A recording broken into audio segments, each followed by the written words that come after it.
My boy, tell me about your car, brother. Yeah, bro, it's got a 3JZ.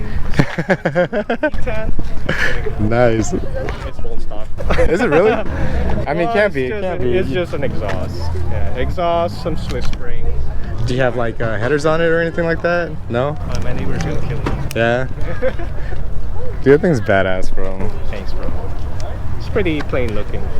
Not at all. You really like driving it. I just like beating it up.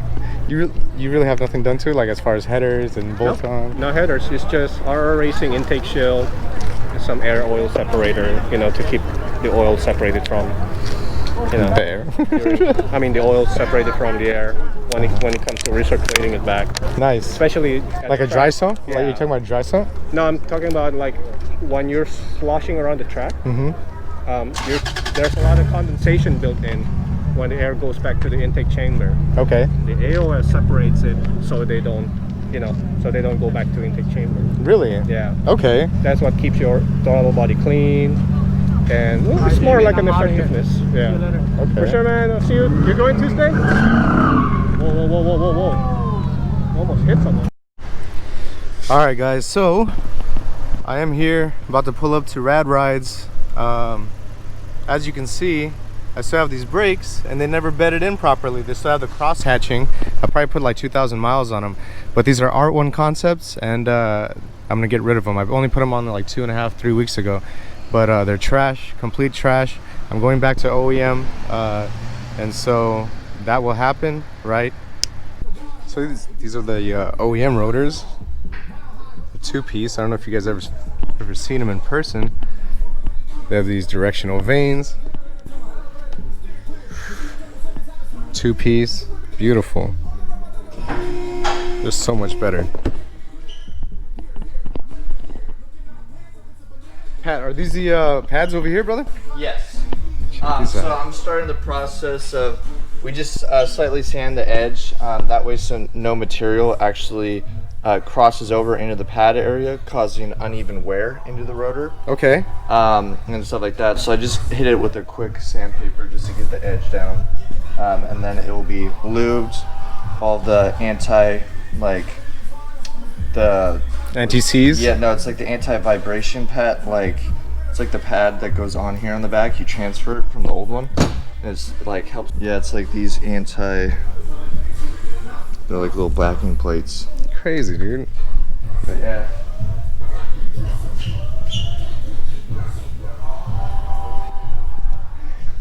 I'm so excited to get these back on, bro. The OEMs. I mean, they're not big brakes, you know. They're definitely not big brakes, and that's in the future. But this is where it's at, bro. This is where it's at. At the end of the day, like you never really don't want to be confident with your brakes, you know. So just getting everyone to a point where they're satisfied with their stopping power. Right. It's not like I'm some kind of crazy racer or anything, bro, but when I need it to be there, you know? Yeah, no, that's right.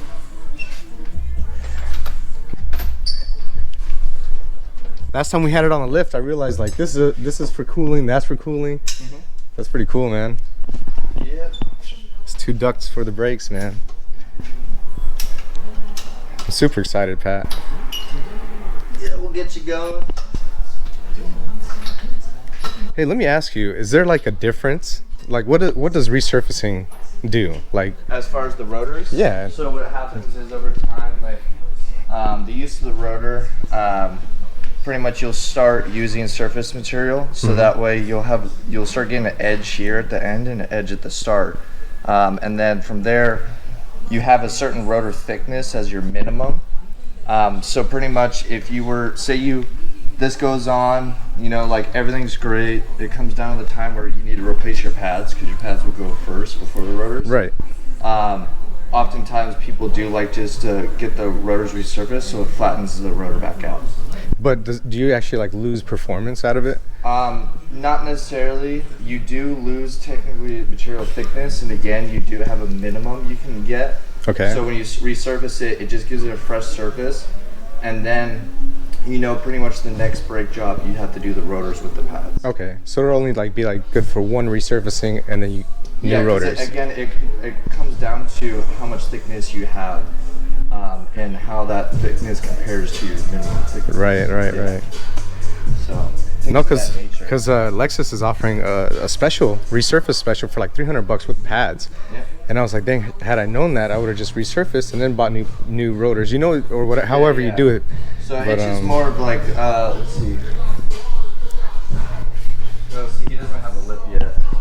But yeah, you can see where the wear is, like obviously where it's shiny, where it stops. So that's like the surface area in which the pad touches. Okay. And eventually, as you wear through the rotor, like those edges will be more prominent and stuff like that, because the surface area of the rotor is getting thinner and thinner and thinner. So.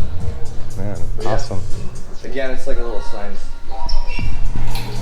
Right. Sick, bro. Just for reference, part numbers, man.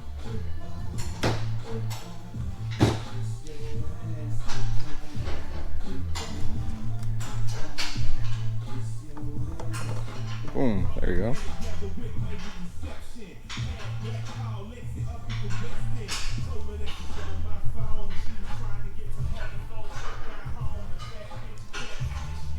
Pat, do you have an Instagram, bro? What's your Instagram? PAT or EECE, Patrice. Okay, got it. Alrighty, so as you can see, the OEM two-piece are back on, and let me tell you guys, there's such a difference. You know, just in that initial bite, all the way through the smoothness, overall it's just way better. Just wanted to show you that it's back on the car, and yep, that was like $1,000 right there, pretty much. But it's so worth it. Super happy. Those R1 concepts, they look cool. Work like crap. I'm sorry, I'm gonna beat that up. But they work like crap for sure. But all right, guys, catch you on the next one. Late.